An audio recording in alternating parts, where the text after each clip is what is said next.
Welcome back to Talking Dragon Age, the show where I talk about Dragon Age. Today we're discussing the enigmatic Grand Necropolis of Nevarra. Just a quick history lesson. Unlike most cultures of Thedas that cremate the dead, Nevarra buries them in elaborate crypts it's Egypt. I honestly can't tell if all Nevarran dead go to the Grand Necropolis, or if there are other places that also house them. I think there are other places, but I honestly can't tell with the information we currently have. So these burial practices come from the idea that when someone dies, a spirit of the Fade is displaced and kind of pushed out of the Fade. So to maintain balance, Nevarra summons a spirit to inhabit the body of the deceased. The Nevarran beliefs about death came from someone named Vitus Fabria, a Tevinter-born advisor to King Caspar, I'm assuming the first, who reigned in the Glory Age, but Caspar II reigned in the Towers Age, and it could have been either of them.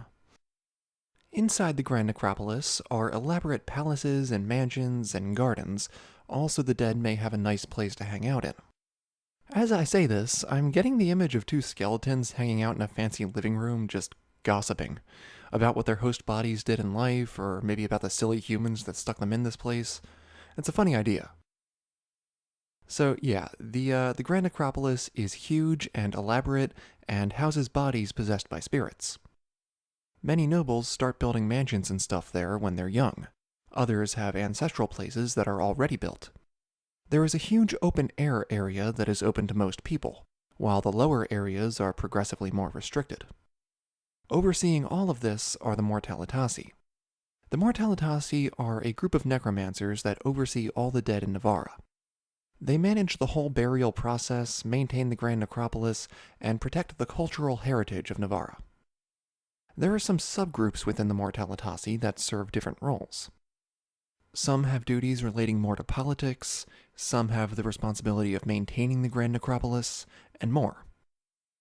Among these groups are the Mourn Watch, elite guardians and keepers of the Grand Necropolis that have absolute authority over funerary dead. They also deal with magic that has gone awry, such as premature possession. The Mortalitasi also make use of undead servants. You may be tempted to call these slaves, but the people of Nevarra don't see it this way. At a guess, I assume this is because it's considered an honor to serve the Mortalitasi. Additionally, the methods surrounding the creation of these undead servants are unclear. In Down Among the Dead Men, the undead servants are treated, I'd say, as equally as mortal servants would be. That is to say, not great, but not as just tools. But in the Dreadwolf Take You, the Mortalitasi there is significantly less respectful. The Dreadwolf notes that she was totally binding spirits, not just inviting them or using wisps. She also used a wisp to stir her tea before tucking it back into a compartment on her staff. Solas later freed it. This mage willfully engaged in blood magic, murdered a friend, and raised undead to aid in her fleeing a room. She then calls the Mourn Watch fools. In fact, they were pretty upset and suspicious about her story. Also, in the Codex entry for Spellbinders, a Mortalitasi explains that communing with spirits is an intimate act, and that spirits are to be treated respectfully. They disapprove of people binding spirits and using their power willy-nilly. So I would say the Mortalitasi depicted in the Dreadwolf Take You is the exception rather than the rule. Though in Murder by Death Mages, a Mortalitasi deals in assassinations and conspiracies, and does appear rather arrogant. That seems more in line with the political side of the Mortalitasi. Let's talk about that. Many in Thedas theorize the Mortalitasi hold significant power over the throne, with the monarch serving more like a puppet. In fact, the Mortalitasi in Murder by Death Mages and the Dreadwolf Take You pretty much confirm this. But even aside from the monarch, people just listen to the Mortalitasi. They're treated like high-ranking priests. What I'm getting at here is the Mortalitasi hold significant power in Nevarra. They are a secretive order, but I'm giving them the benefit of the doubt and assuming not all of them are secretly pulling the strings. I think most of them, if not just a good amount of them, are just kind of doing their normal necromancy, body-preserving thing. And maybe offering advice or serving as priests of the Maker or something. Some take advantage of the power their position affords, but I suspect they're in the minority. Or in a sense, like the highest ranking do this, while the common members are kept in the dark about that side of things. But don't take my word for it, I could be wrong. So now let's talk more about the Grand Necropolis. Now we're going to get into spoilers for Down Among the Dead Men. So if you don't want that spoiled, stop watching here. The perspective character, I think, was created very deliberately for the story. He's a guardsman, but he has a personal passion for art and architecture. And he makes a bunch of comments about the Grand Necropolis as he goes through it. I think this is deliberate because they want to stir up some speculation about the architecture. Meanwhile, the woman he's with is a member of the Mourn Watch, who explains certain things as they traverse, including magical stuff about the place. The first of which are the wards that usually prevent premature possession. So the real adventure starts when they descend into the necropolis to confront a pride demon that prematurely possessed someone. They're descending down a lift when the demon causes the ropes to snap, causing the lift to fall deep down. Super far down. And the first thing our protagonist notes is that the stonework appears to be from the Tower's Age or earlier, and he wonders if it really was built back then. Now, at first, this makes sense. The Nevarran beliefs about death originated in the Glory Age at the earliest, or Tower's Age at the latest. But what makes this interesting is that this is at the bottom of the necropolis. Now, you may be thinking, so what? Most buildings start at the bottom. But this is underground. Deep underground. That means that they either dug a hole this far down and started here for the express purpose of building an utterly ginormous place to house the dead, or there was something near the bottom already that made them decide to build up from that. Or there was a gigantic sinkhole. That's also possible. Though the big reason that points at something already being down there is the fact that the lower reaches are super wonky with magic. The Mourn Watcher explains the lower halls and chambers of the Grand Necropolis are not always in the same place at the same time. When the pair are wandering at the bottom, our protagonist notes how baffling the architecture is. Corridors sprouted where there should have been no room between the walls. Stairs led them to a higher landing than where they started from. Which, yeah, is how stairs work. I assume he means they went down the stairs and ended up higher, but that isn't said. Just thought that was funny. There was an area full of mirrors with sliding panels that led to smaller and smaller box-like rooms where they had to crawl. So I think we can conclude from this that the Grand Necropolis was built by Willy Wonka. That's a plot twist I wasn't expecting. They later passed the same statue 4 times, but that's said to be the demon making things harder on them. They also encounter some strange creatures down there. At the bottom, the protagonist notes black water flowing through channels cut into the stone. The channels feed into a small gap in the wall, and then he hears them turn into a waterfall. He says it's like the gardens of Yith in Starkhaven, to which the Mourn Watcher suggests a visiting architect must have been inspired. Our perspective character informs her that a duke had the gardens built over the resting place of his lover's ashes 300 years ago. I think this is just meant to further illustrate our protagonist's passion for architecture, but it's an interesting note that a Starkhaven duke may have visited the lower reaches of the Grand Necropolis. Or at least an architect that worked for the duke. Well, from the flowing water, a figure rises. Trying to read its description just sort of makes my mind go blank. It's up on screen if you're interested. I'm just going to call it Giant Bone Monster and leave it at that. The Mourn Watcher tells it that they are permitted passage, and the thing leaves them alone. When asked what it was, she just says, uncatalogued, which is bloody awesome. They later encounter another giant bone monster that attacks them, I think because the pride demon is messing with stuff. Additionally, there's a specter that rushes at the pair. The Mourn Watcher dispels the spirit and they move on, but it's weird that a spirit was down there not possessing a body. It's hard to say if this was due to the pride demon's meddling, if the Mortalitasi knew about it, or it's just another consequence of the weirdness going on with the lower reaches. And as I said earlier, something had already gone wrong, causing more than one corpse to be prematurely possessed. As I say this, it might have something to do with the ritual described in the Dreadwolf Take You, but I honestly can't say for sure. All we know for certain is that it's super weird for corpses to be possessed prematurely, and the Mourn Watch only speculates this happened because of their powerful unmet passions.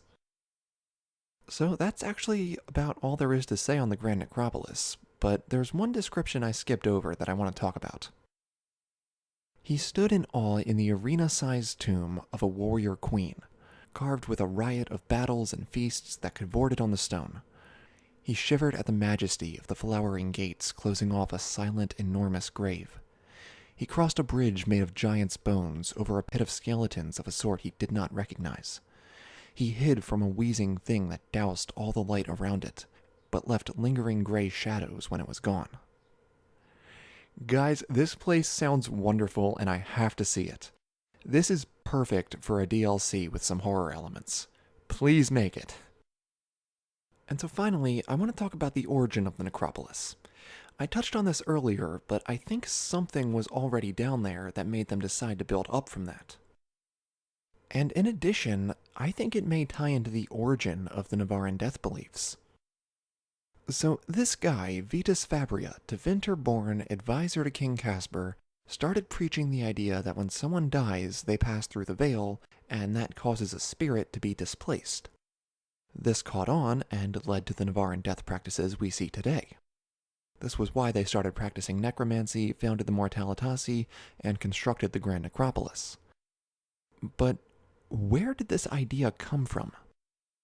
In Thedas, things like this don't happen just because. Fabria was born of Tevinter, so it's interesting he got this position of advisor at all. Though if his intent was malicious, he could have used his influence to push Nevarra to cede to Tevinter, or at least sabotage it for conquest. But instead, he used his influence to spread his beliefs about death and founded the Mortalitasi, almost as if he wasn't welcome in Tevinter. I tried looking up what major events were happening around these times, and the only major event was Caspar I coming into power. It was during a period where Nevarra was declining, and it was looking more like the city would cede to Orlais, Tevinter, or another Free Marches city. He turned the city's fortune around when he seized the throne. But Caspar II had a whole thing where Orlais occupied Nevarra during the Third Blight as part of the fight against the Darkspawn. But when the Blight was over, Orlais was like, you know what, I think I might stay. So Caspar II ousted them. But how does this relate to Vitus Fabria? Well, I believe something was discovered near the bottom of where the Grand Necropolis now stands, which is what led to Caspar and Fabria deciding to build the Grand Necropolis from down there. Whatever it is warps reality in weird ways. It's not just a weak veil. The veil is thin in plenty of places throughout Thedas that don't have such bizarre and unpredictable happenings. There's something special about this place that made it worth building the necropolis here. He stood with awe in the arena-sized tomb of a warrior queen, carved with a riot of battles and feasts that cavorted on the stone. He shivered at the majesty of the flowering gates closing off a silent, enormous grave. He crossed a bridge made of giant's bones, over a pit of skeletons of a sort he did not recognize. He hid from a wheezing thing that doused all the light around it, but left behind lingering gray shadows when it was gone. Who was this warrior queen? Why is there a bridge of giant's bones over skeletons that don't look normal? What was the wheezing thing that doused light and left behind gray shadows? Flowering gates, battles and feasts, silver grave. I couldn't find any other mention of these things that may explain who this person was or why she was buried here. Perhaps this tomb in particular has something to do with the origin. Now, there is not much to back this up, but I theorize it's possible the entire necropolis and the foundation of the Mortalitasi and Nevarran beliefs about death are all part of a cover-up of whatever magical thing is down there. It's possible the entire idea of death displacing a spirit was fabricated by Fabria to justify the creation of the Mortalitasi and the Necropolis to cover up whatever they found down there. Now, I'm not even sure I believe that, but I still wanted to bring it up. It's equally possible that whatever they found down there is what led them to truly believe death displaces a spirit, and the creation of the Necropolis and Mortalitasi was completely earnest on the part of Fabria. But I do believe they found something down there that inspired them to build the Necropolis. Probably something Elven, because maker forbid anything cool happen in Dragon Age that doesn't involve the Elves, but it could also be something Dwarven. That does seem less likely, but it's possible. So let's recap. The lower reaches of the Necropolis are filled with strange magical happenings that go beyond a weak veil. And given the lower reaches appear to date back to the very beginning of the Nevarran death beliefs, I believe Vitus Fabria found something down there that inspired him to spread those beliefs and led to him building the Grand Necropolis and founding the Mortalitasi. It's also possible the entire idea was just a cover-up, but I personally lean towards it being earnest. The Mortalitasi are revered in Nevarra like high-ranking priests. Their duties can vary greatly, from politics to maintenance. Like any organization, some are corrupt, some are earnest, some are prideful, and some are humble. I fully expect to see Nevarra in the next game, if not as part of the main game, then at least as DLC. And that almost certainly means we'll get more of the Mortalitasi, and I am super excited to see all of that. Before I go, I want to give a special thanks to my patrons over on Patreon: Girl Tries Games, Lev Sabin, Katie Louise, and Kazviria. Thank you guys so much. So that's it for now, guys. Thank you all so much for watching. Don't forget to comment and like, and remember, Tala Nadas.